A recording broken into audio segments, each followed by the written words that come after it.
It's wonderful to be here with you all in this third and final installment of our Farm to Table series. So, in these three installments, we've been specifically looking at springtime remedies. So, using our plant allies and herbal friends that are so abundant, especially in this time right now. So, if you have been with us for one or two of the other ones, welcome back. And if this is your first time joining us, welcome as well. All the same, we love that you're here with us. And again, my name is Zaria. I'm the founder of Ripe Moon Healing Arts, which is an umbrella venture, wellness venture. We have plant medicine and herbalism components, also Reiki healing, birth work healing in the form of doula support, and also art therapy, the work that I do as a teaching artist and art educator. So that's a little bit about my offerings. And today we will be focusing on our plant medicine end of support and wellness. So, and today we will be focusing on our beautiful natural bug repellent and insect repellent. And so we will go through a bit of our ingredients, what we'll be using in a slideshow that will be shared momentarily. So these are just a few examples, and I know there's so many other things that we use. There are different candles and torches, especially if you're doing like an outdoor event. And we'll go to the next slide, and we will speak a little bit about the dangers of some of the commonly added ingredients. So first and foremost, there is DEET, diethyl toluamide. So even when we're having difficulty saying the ingredients, that's also or always a red flag about, should we be using it? And in our last session, we did speak about the skin being our largest organ and how it has to absorb and filter everything that we touch or that comes in contact with it. And so our liver definitely goes into overdrive trying to process these things. So there's a lot of talk around DEET and how it can affect a person, and especially the nervous system, and depending on the way that it's used. And it can potentially trigger seizures. So there have been cases where DEET has been studied or even seen to trigger seizures and really cause harm to the nervous system, especially in children. And some other chemical additives, especially the ones, again, that we cannot pronounce, are just highly toxic. Some have been found to be carcinogens. And then also we have our synthetic fragrances that are toxic and they are hormone disruptors. So it's just really important to think about the products that we use, the way that synthetic fragrances are and so many of them, and also the way that we use plugins. So like a lot of things smell really great, but we don't even know sometimes like the underlying harm that we can come in contact with or that they cause. And so even aerosol sprays, they actually can, the way that the synthetic fragrance is formulated and in it can be a hormone disruptor. And so I will go through the last few slides. So we will be making a bug spray, a natural bug spray or insect repellent. And we'll do a quick slide through some of the, we'll be using essential oils, but in these slides, you'll see the fresh ingredients. So either the fresh leaf or bark of these plants. So first and foremost, we have witch hazel. So there's Camellia virginiana. All right, so beautiful yellow flowers. All right. Our next one is the lemon eucalyptus plant. So Corymbia citriodora.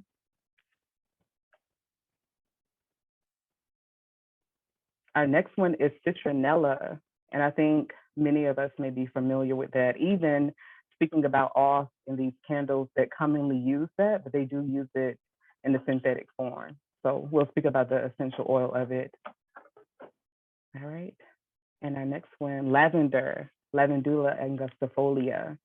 So beautiful, beautiful lavender. There's a final one, but it's not on the list. There's peppermint as well. So Mentha Pepperita. All right, and we will go over some of the ingredients that we'll be using to make our beautiful insect repellent. So first and foremost, we have this wonderful witch hazel. It's an actual plant and it has a long history. The native habitat is North America and some other parts in the world, but also a long history with our first peoples, our Native Americans, specifically Cherokee. There's a lot of documented use of those beautiful yellow flowers that we saw. And so its energy is actually moon and water energy, and it's ruled by the moon. It's very cooling. And so even when we're speaking about the way that we use it on our face, we have some of those kind of identifying markers already. So astringent in the sense that it tones the face, especially when we have these bites, cuts and stings.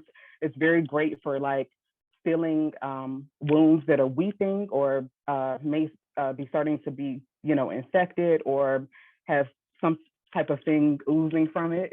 So, the astringent quality of like pulling that back together. And spiritually as well, it does the same. So when we're speaking about herbs, and especially when I speak about them, I will usually always give you like a note on the spiritual end.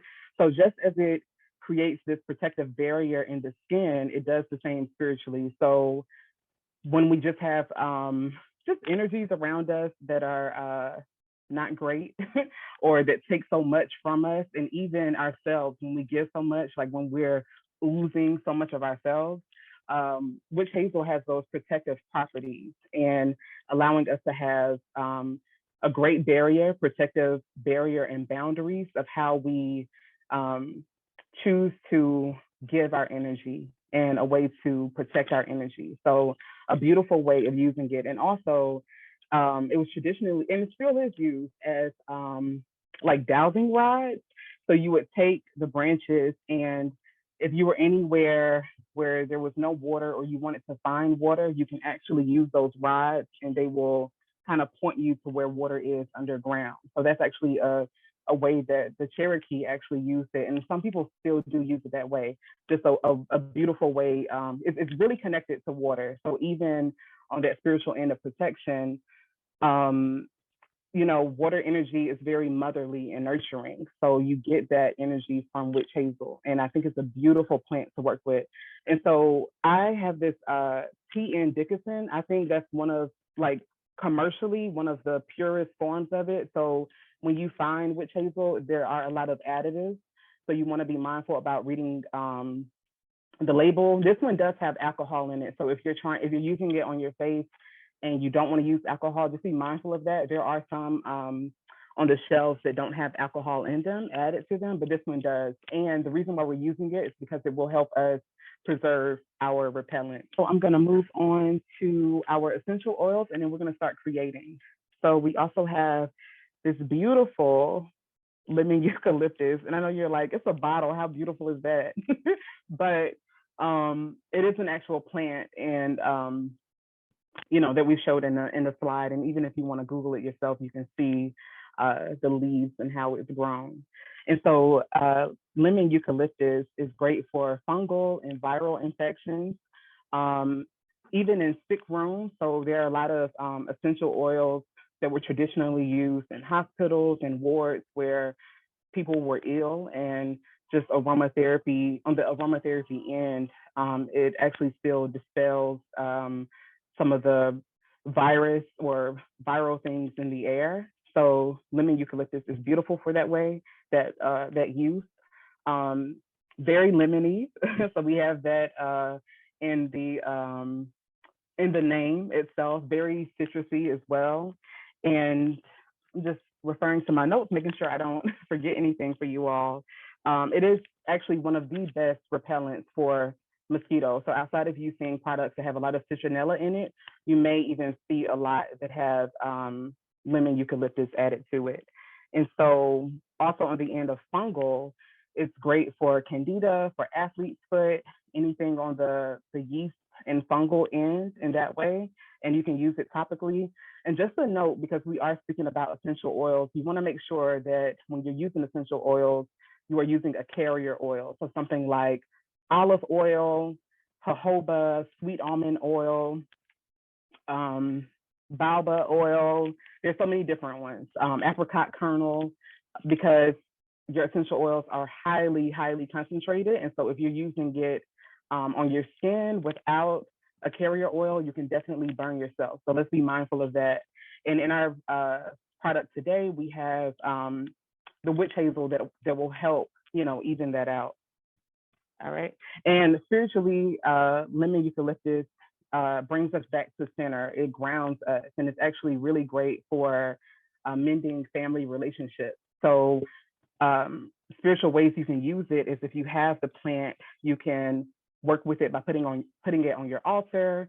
You can place it in your home, maybe above your door, under pillows. Those are ways to do it. And you also want to make sure that, especially when you're working with actual plant matter, that you are setting your intentions for how you want to use it, and also speaking to the plant. Like, I want to use you in this way. I honor and respect you, and I need you for X, Y, and Z. So we're building the relationship with these plants. All right. And so we also have citronella, one of our other very common additions to our repellent. All right. So it's ruled by the moon, and it has a lot of air energy. And again, can be used, and speaking on the air end, can be used in diffusers and aromatherapy, and just having it wafting through and cleansing your space. And energetically, it cleanses your aura. And I just want to point out that even though we're making a spray, you can also use these oils to make an aura spray. Like, if you're especially in New York City, like, like on the trains and just like high traffic areas, and just like places that we're not feeling, especially on the vibratory end, it's really important that we keep our aura intact and that we're feeling the most high that we can be. Or even when someone enters our space and just doesn't leave a good energy, we can use this spray in that way, just putting it around us, creating this protective shield and barrier. And so citronella also protects, cleanses, it purifies your life force. And on the chakra end, it stimulates the throat chakra, which enhances our communication and making sure that our message is clear and direct. All right, so we have citronella, we have good old lavender.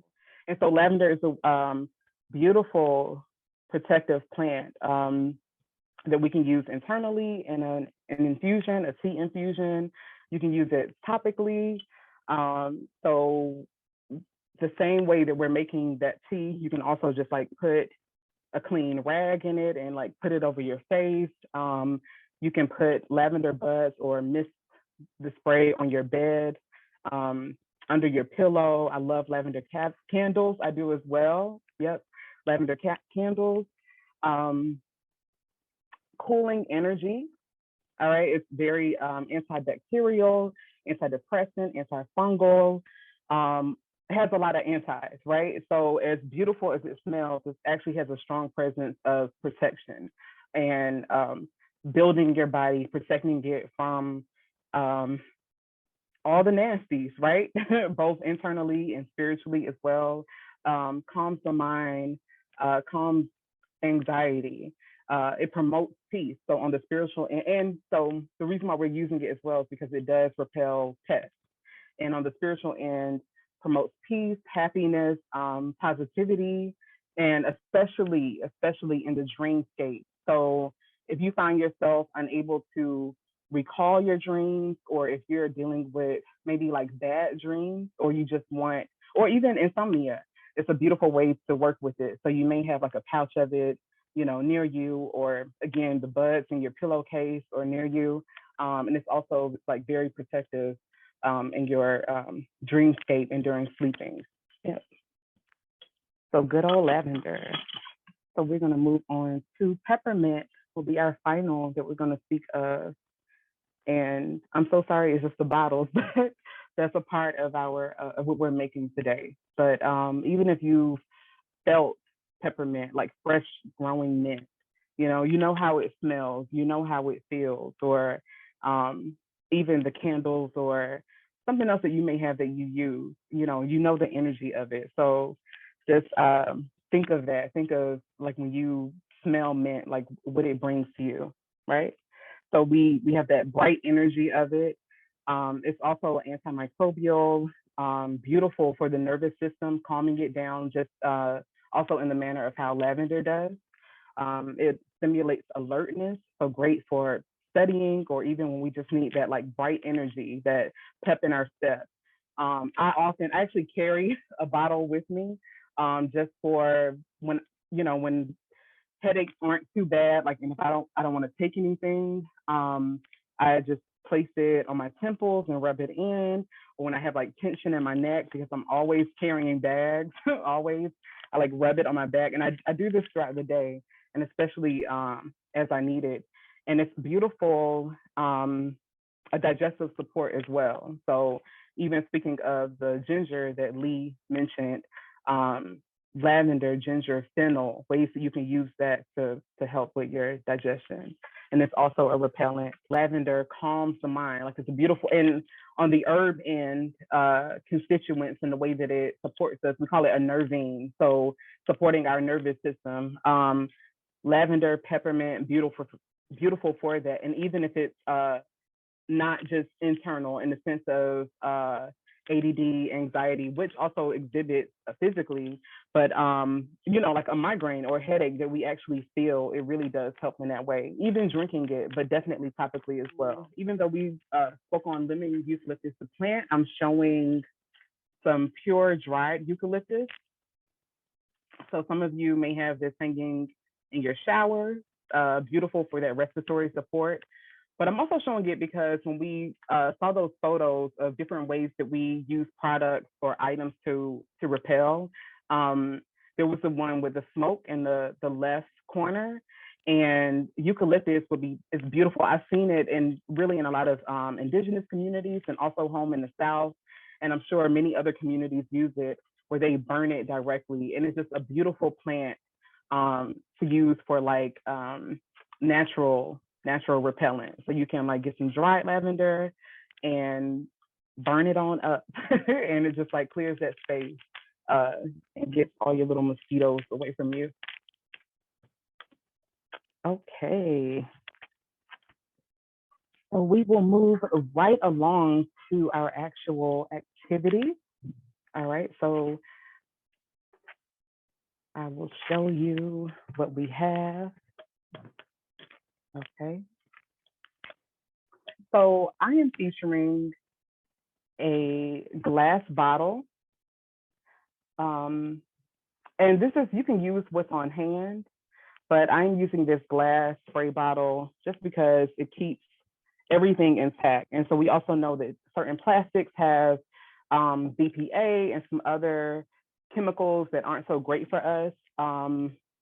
I get a lot of my jars and bottles from local dollar stores, mom and pop stores, 5 and 10, as my dad said, like the old school name of a dollar store. I got to go to the 5 and 10. So this is an 8-ounce bottle, but you don't have to use one so big.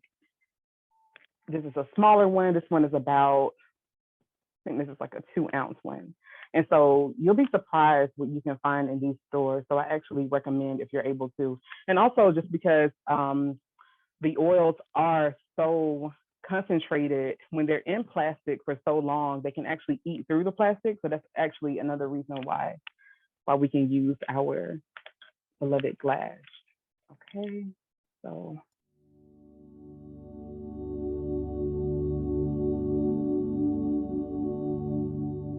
And so if you're following along with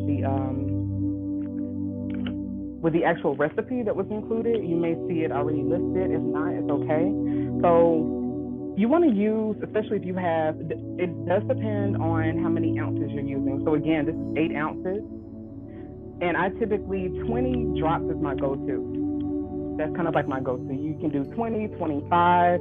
And with anything, with our plant medicine, you are using your intuition and intentions as well.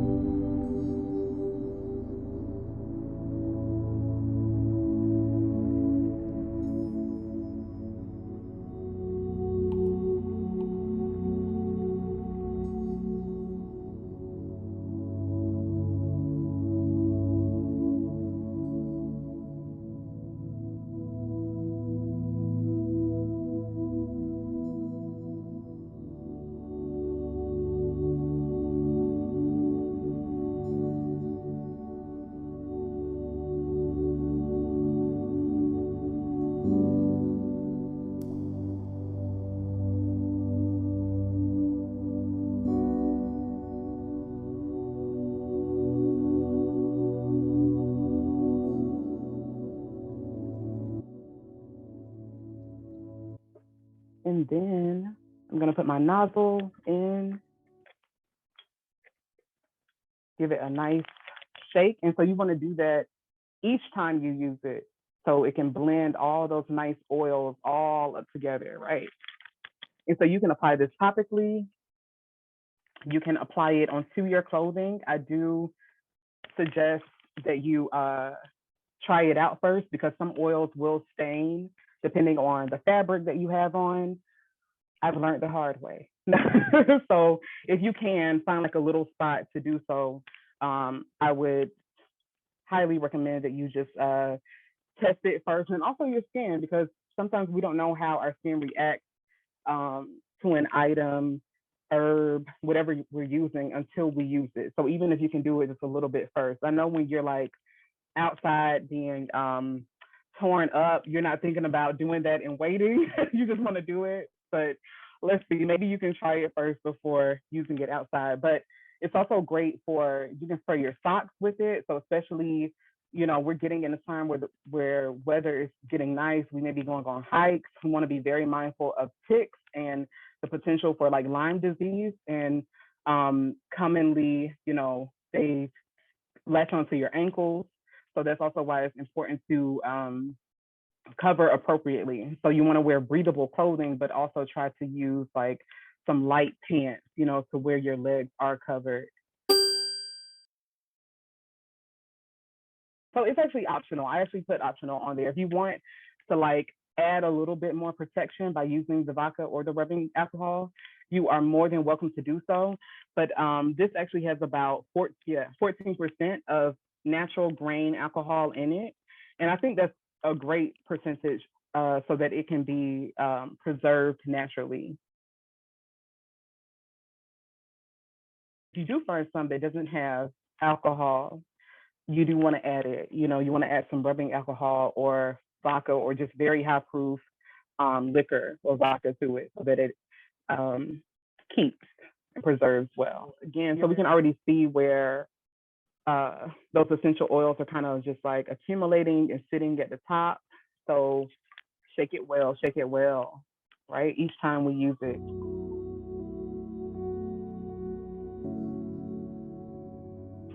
There's no wrong way, you know, especially in the matters of plant medicine. You know, this is ancestral practice, practice that we are remembering, you know, that we're tapping back into. And the more we do it, the more that we work with these plants, the more that we use them, you know. And again, like the biggest thing is setting your intention. And especially, like I mentioned, especially when you're working with dried plant matter, you're speaking to it. You know, if you're harvesting it yourself, you're making sure that you're not over harvesting or using more than you need. But then again, you're speaking and telling the plant what you need to use it for, giving reverence, honoring it, right? So that's always when you're imbuing it with your ashe, with your energy, you know, that is the determining factor of how efficient it works, you know, which will be great when you have that intention, like I need it for this, and you're putting your words into it. That's always a beautiful way to connect with your medicine that you're creating into the plant itself. Yeah. If anything comes to you later, by all means, you can email me, zariapalm@gmail.com.